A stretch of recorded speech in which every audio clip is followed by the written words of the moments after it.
much are you seeing your side grow with every game that you now play? Yeah, we've done smashing. You know, we're unbeaten. So you know that's brilliant. But we have to keep it going, and the home games are vital. You know, I've said it before the tournament or before we got going in the league. That home games will be the games that will decide whether we go through or not. And you know, we had a great result against Besiktas. Now we need to follow it up with a result, you know, tomorrow night if we can. And your home form generally has been fantastic as well, not just against Besiktas but in the Premier League. Yeah, well, our own form in the past 4 years has been absolutely outstanding, and it's to do obviously with the players and the supporters and everybody pulling together. And we'll need that again tomorrow night. You know, we hopefully we'll get over 20,000 again tomorrow. You know, they've really taken to it, the supporters. They've taken to the competition. I think they enjoy it. It's different. It's new to everybody, and it's something we want to be successful in if we can.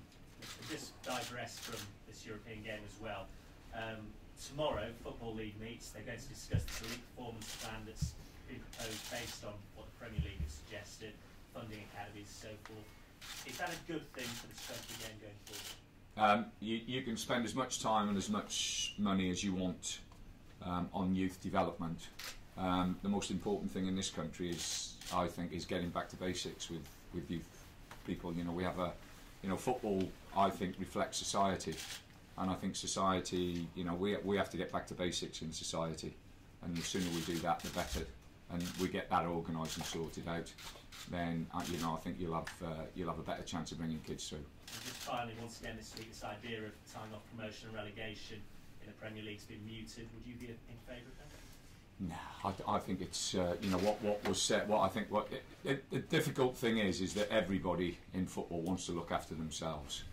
That's the biggest difficulty you have. You know, whether it's Manchester United, Liverpool, Everton, Tottenham, Arsenal, Bolton, Stoke City. First and foremost, we want to look after ourselves, and you know, I think the most important thing is that you have sensible people in charge of the FA who look at the whole picture.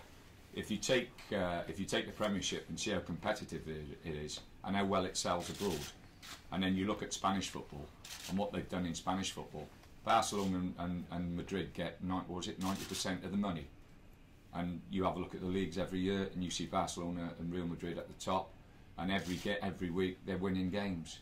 You know, how competitive is that? We've got a fantastic competition here. The Premier League is a fantastic competition. The best competition, I think, league competition in the world, and it's shown by, you know, how we sell it around the world. People want to see it because you never know, people or teams like Liverpool can come to Stoke and get beat. You know, that doesn't happen very often in Spain, but it happens in England, and if we can keep that going, the bigger clubs obviously have to make the money to compete with the other bigger clubs in Europe and in the world. But there's other ways of doing that, I'm sure, rather than breaking up a system that I think works really, really well.